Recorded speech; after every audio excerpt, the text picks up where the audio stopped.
Hello everybody, welcome to Monday Morning Must Knows. My name is Merlin Rothfield, and here are I'm going to make it four really important things to pay attention to for this upcoming trading week.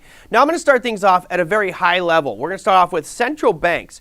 The Reserve Bank of Australia this week is going to make an announcement regarding their rates, and it's pretty important for us to pay attention to this because obviously rate announcements, they do create a lot of volatility in the marketplace. Now Tuesday morning at 12:30 a.m. Eastern Standard Time is when that rate announcement comes out. And you can see at the top there it says equals 0.1%. That means 0.1%, and it says equal, which means the expectation is they're going to keep things the same. Now, I don't know if anybody here that's watching this has ever taken a school bus, but you know the last kid that's on the bus always gets the worst seat? They're like fighting to be first in line. Well, you know who's been raising rates here recently? The neighbor to the east down there in Australia, which is going to be New Zealand. They've been raising for months now. They're already at 1% for their Fed funds rate. You have the US raising, the UK is raising. It's a question of who's going to be the last kid on that bus. Is it going to be Japan? Is it going to be the European Union? Or is it going to be Australia? Maybe we'll get some sense of direction from the Reserve Bank of Australia this week as they make their announcement on Tuesday. Now that bleeds right into one of the major central banks of the world, the United States Federal Reserve. The FOMC meeting minutes will be released this week, and that's very important because behind closed doors, a lot of stuff goes on.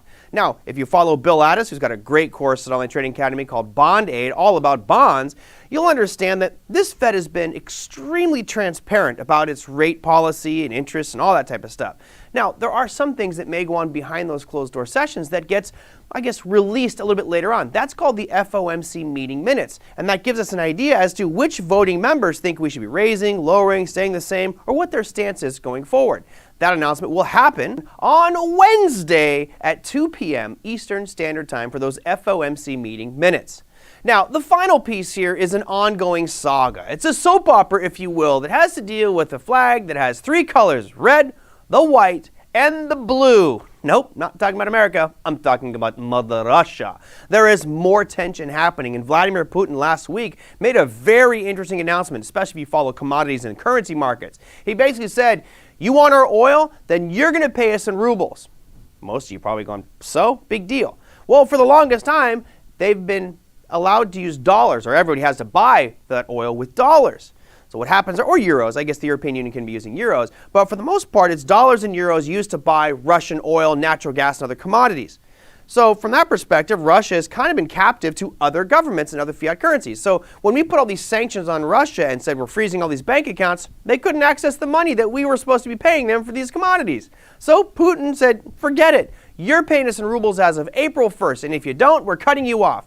Now, considering that 33% of Germany's supply comes from Russia alone of oil, that could be a huge problem going forward and could cause oil prices to spike. So there's one aspect, is the oil side. The second half of that's going to be the ruble.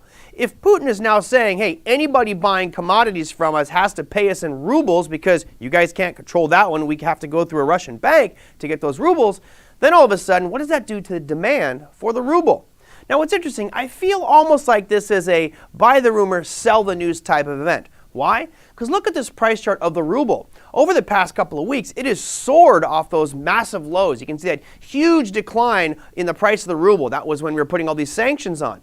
But it's come roaring back, and it's almost back up to the levels that it was at before we put these sanctions on. So I believe a lot of people are looking at this going, you know what? I think that the European Union is going to cave and start to be buying these commodities in rubles, which would further bolster the strength of the ruble. It's hard to believe that you'd see the strength in the ruble given all that's going on, but that move by Putin going forward will be very interesting to watch, especially if you're trading currencies or commodities. That, my friends, is your Monday Morning Must Knows. We'll see you next week.